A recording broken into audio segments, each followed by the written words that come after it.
Assalomu alaykum rahmatulloh. Bugun darsimizning 3-qismi. Inshaalloh o'tgan mavzularimizni bugungi darsimizda misollar bilan mustahkamlaymiz. Yodingizda bo'lsa kerak, o'tgan darsimizda 7-8 sahifalarni o'rgangandik. Bugun esa 6-sahifadan boshlab o'rganamiz. Darsni boshlashdan oldin videoga like bosing va izohlar qismida o'z fikrlaringizni yozib qoldiring. Tayyor bo'lsangiz boshladik. Suratga qarata savol beramiz. Ma hada? Bu nima? Endi hada bilan savol berilganligi uchun javobda ham hadani olib kelamiz. Hada baytun. Bu uy. Endi boshqacha savol berib ko'ramiz. Hada baytun. Bu uymi? Naam, hada baytun. Ko'rsatayotgan joyimiz haqiqatan ham uy bo'lganligi uchun ha deya tasdiqladim va hada baytun deb to'ldirib qo'ydim. Endi ko'ylakni ko'rsatib so'rayapman. Ma hada? Bu nima? Endi hada bilan savol berganim uchun hada bilan javob beramiz. Hada qamisun. Bu ko'ylak. Keyingi misolga o'tamiz. Stulni ko'rsatib sizga hada sarirun deya savol berdim. Endi siz javob berishingiz kerak. Ko'rsatayotgan narsam kravat bo'lmaganligi uchun gapni yo'q deya boshlaysiz. La, hada kursiyun. Yo'q, bu stul. O'tgan darsimizda esingizda bo'lsa, ha yoki yo'q qo'shimchalardan qanday foydalanish kerak ekanligini o'tgandik. Agar yodingizdan ko'tarilgan bo'lsa, ikkinchi darsni qayta ko'rib chiqing. Qalamni ko'rsatib sizga savol beryapman. Hada miftahun. Bu kalitmi deya. La, hada qalamun. Yo'q, bu qalam deya javob berdingiz. Ya'ni javob berishdan oldin yo'q qo'shimchasini olib keldingiz. Keyingi misolga o'tamiz. Yulduzni ko'rsatib, bu nima deya sizga savol berdim. Ma hada. Hada bilan savol berganim uchun hada bilan javob berasiz. Hada najmun. Bu yulduz.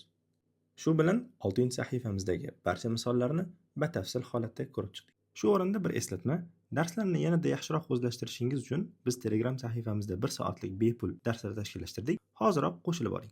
Keyingi misollarni o'rganamiz.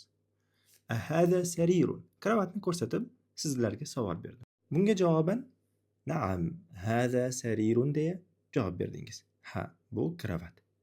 Keyingi misol. Kitobni ko'rsatib sizlarga savol beryapman. Hada qalamun. Bu qalammi? Qani o'zingizlar o'ylab ko'ringlar. Javobda birinchi nima so'zni olib kelishimiz zarur? Inkor etuvchi vosita yo'qni, ya'ni lani. La, hada kitabun. Yo'q, bu kitob. Keyingi misolga o'tamiz. Yulduzni ko'rsatib sizlarga savol beryapman. Hada babun. Bu eshikmi? Sizlar javob berishinglar kerak. Birinchi yo'q kalimasini olib kelamiz. La. Endi to'g'risini aytamiz. Hada najmun. Yo'q, bu yulduz. Xulosa qiladigan bo'lsak, o'tgan darsimizda o'rgangan tasdiqlovchi yoki inkor qiluvchi savol yasovchi qo'shimchalar keladigan bo'lsa, javobdan oldin ha yoki yo'q vositasidan foydalanishimiz zarur. Agar tasdiqlayotgan bo'lsak, naam, ha deymiz. Agar inkor qilsak, yo'q deymiz, ya'ni la deya. Keyingi misollarga o'tishdan oldin bir qoidani ko'rib chiqamiz. Hozir sizlarga misollar beraman. Bu misollarga e'tiborli bo'lib turing. Ya'ni bu misollarning barchasini jamlovchi bir jihat bor. Najmun, kursiyun, baytun, miftahun. E'tibor qaratadigan bo'lsangiz, barcha misollarning oxiri dommali tanvin bilan tugagan. Ya'ni arab tilida ushbu qoidani noaniq otlar deyiladi. Biror bir yulduz, biror bir stul, biror bir uy, biror bir kalit demoqchi bo'lsak, oxirini doim dommali tanvin, ya'ni un shaklda ifodalaymiz. Bu qoida faqat arab tilining o'zigagina xos. Bu qoidani yaxshiroq tushunishimiz uchun sizlarga bir misol beraman. Ustoz kelyaptilar desa, sizlar man kelayotgan bo'lsam ham, boshqa bir ustoz kelayotgan bo'lsalar ham nima qilasizlar? Bir xil shaklda tushunaverasizlar. O'zbek tilida aniqlik yoki noaniqlik artikllari yo'q. Arab tili esa buni aksi. Ya'ni kalimani o'zidan kim kelayotganligini tushunishingiz mumkin. Misol uchun oxiriga agar dommali tanvin qo'ysak, demak bu noaniq bir ustoz ekanligini tushunar ekansiz. Inshaalloh kelasi darslarimizda aniqlik artiklini ko'ramiz.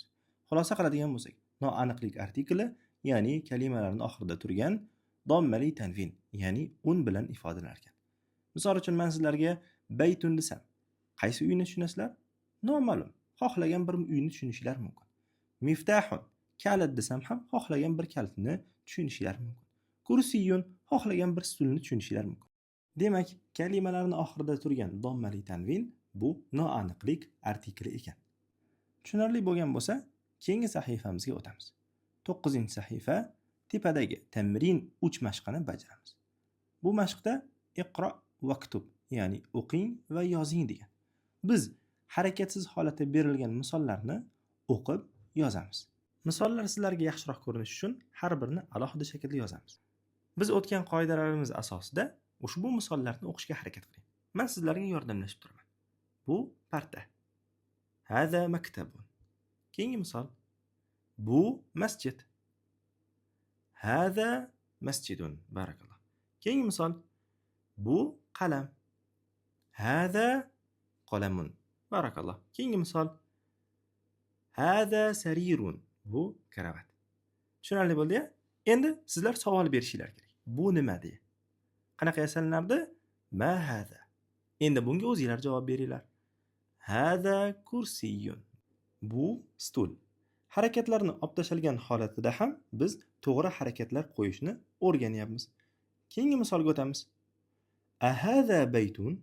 Bu uymi? Endi sizlar shunga o'zingizlar javob berishinglar kerak. Kelishiga? Yo'q, bu masjid shaklida. La, hada masjidun. Tushunarli bo'ldi-ya? Endi keyingi misol. Bu nima? O'zingizlar o'qinglar. Ma hada. Javobi hada miftahun. Shu bilan 9-sahifadagi tamrin 3 ni, ya'ni 3-mashqni barchasini bajarib bo'ldik. Uyga vazifa sifatida ushbu darsimizda ko'rib chiqqan barcha misollarni daftarga ko'chirib qo'yinglar va qoidani alohida shaklda yozib qo'yishni unutmanglar. Robbana zidna ilma. Robbimiz ilmimizni ziyoda qilgin. Darslar sizlarga ma'qul kelayotgan bo'lsa, videoga like bosing, izohlarda o'z fikringizni yozib qoldiring. Sahifamizga obuna bo'lishni unutmang.